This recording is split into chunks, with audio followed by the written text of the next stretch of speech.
presented by Firehouse Subs. Tyler Head, Wes Mitchell, Chris Clark, along with you here on your Monday on the Game. We'll continue our conversation about Gamecock recruiting. Did get some bad news over the weekend, but first, head out to the Love Chevrolet phone lines. Bobby in Charlotte wants to talk a little bit of recruiting. Bobby, appreciate your call this morning. What's on your mind? Hey, guys. Yeah. Hey, I've just been surprised. I was wondering if the guys could maybe speak to this. Are you surprised by what seems like kind of an overnight, halt to the momentum? When you look back the first couple of years, and certainly coming off of the 22 season, Shane had done such a great job just kind of invigorating the fan base, and it just seemed to be so much momentum. And is the kind of what you guys are joking about, I like that, the three-star mafia, is there's a lot of angst, obviously, on Gamecock Twitter. Are you surprised by what kind of seems like such a just kind of flip the switch, a shutting off of that momentum based on one bad season last year? And then I just wonder, like on a personal note, you guys have been doing this recruiting thing for a long time. Does it ever get frustrating as far as if we're not having a great recruiting season, having to kind of, quell the, the negativity that's out there and try and maybe put more of a positive frame on it? No, good questions there, Bobby. I appreciate your call again, 803-404-6100. We can really tie this in, especially his first question there to the Shamari Earls official decommitment yesterday, which we knew was coming for a while, but he did flip his commitment over to Georgia, and he was the top-rated guy in this class before doing that. But some good points he brings up there, because it does seem like people are a little antsy with this recruiting class compared to the ones of the past couple of years. Yeah, and I think, and great call, because I think he's absolutely right. It's not just the recruiting class right now that I think people are a little bit like that about. It seems like, we're already at the point of just jumping to the immediate most negative take on everything, I feel like. And, and to answer his second question there too, it does get a little bit frustrating when just you're dealing with negativity all the time, which I think that's not the entire fan base, right? Like I do think it is easy to get caught up into the Twitter is real life, message boards are real life. So some of Twitter, some of what you see on message boards, just people venting, people getting it off their chest. And so I do think, to his point, and I think this is part of a greater just where things are right now in the world, where we talk about like microwave society and wanting something instantly. And in the same way, if you don't get it, if you're a fan base and you don't get what you're wanting instantly, it happens very quickly. Like that thing turns in a second. And now if you're Shane Beamer, if you're the staff, if you're this team, you can actually flip it back almost just as quickly. And, we saw that with Missouri this past season. Missouri is sitting there seemingly just stuck in the mud.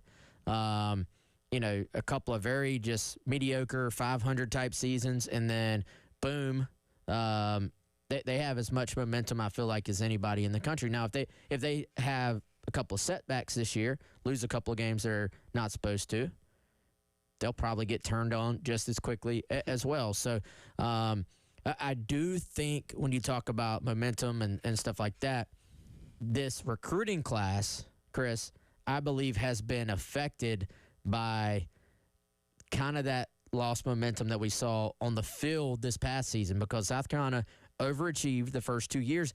I feel like there is a sense of not giving – I don't feel like people are giving Beamer enough credit for overachieving the first 2 years.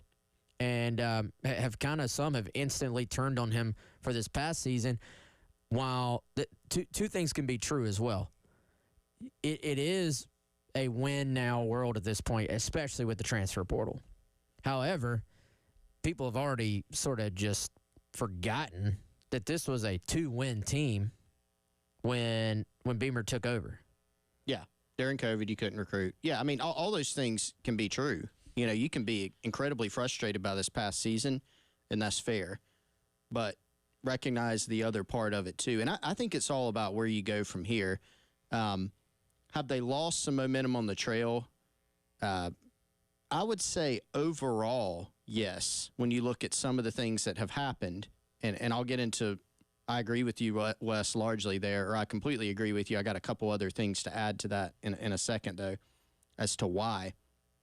You know, this class, you did pick up, 10 commitments, roughly, 10, 11, something like that, over the course of the summer. Remember back during the spring, people were going, where are all the commitments? Well, you did have that flurry of them. And it did include some players that we think are going to be quality players.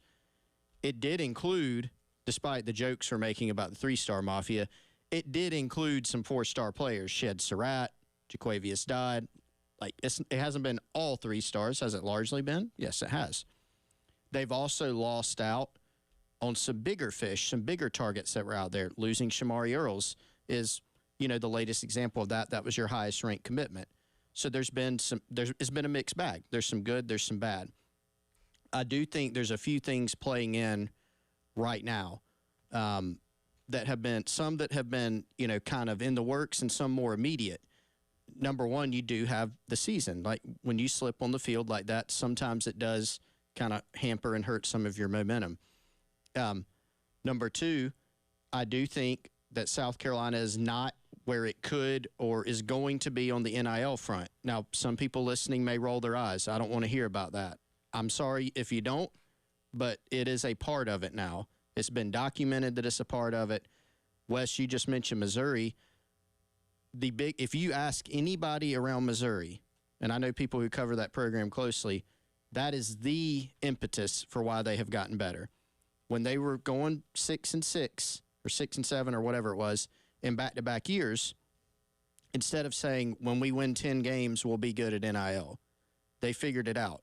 They came up with a very aggressive plan. Part of that was the state law that they put into place. That was part of it. And they started recruiting better. Voila. Just like magic, just like that. It's a big part of it now. And Eli Drinkwitz went into the 2023 season literally on the hot seat. Like, there are people like, he might get fired. Had a great year. Now they're on a historic recruiting run, So I think NIL is another part of it. The season that they just had is another part of it. I even think, like, there's been some changes on staff recently. Taylor Edwards not being in his player personnel post, you have a transition period. People like that are very important in the recruiting process. I think we've seen some things with that behind the scenes that, there's just a little bit of kind of a gap, a little bit of a waiting period to see how it sorts out there. And with, again, because you got to give Beamer credit for what he's done in the past couple of cycles, and this one obviously hasn't quite stacked up to where the past couple have been. How, I don't want to say concerning or detrimental is the right word here, how big of an effect, ripple effect, I guess is the best way to phrase it, does a class that maybe is taking a little bit of a step back in 2025, where we sit right now, compared to the others, affect you going forward? Yeah, I think it depends on, well, first of all these classes are going to be judged when they go play the game. So it could turn out, we could all be wrong. Like, it could be that some of these guys are just better than we think. Now, again, I firmly believe, I don't believe in the star system in terms of, like, you can create outliers on anything. Like, any three-star, like, I don't look at that and say, oh, he's a three-star, he's not going to be good.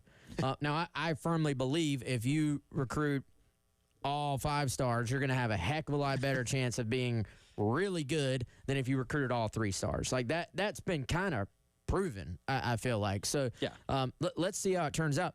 I do think this does probably make you, and you really, I don't think this is what they want to be, but they may have to be.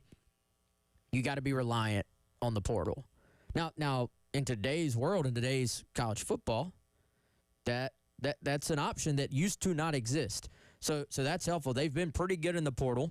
And now, if you're going to go portal shopping,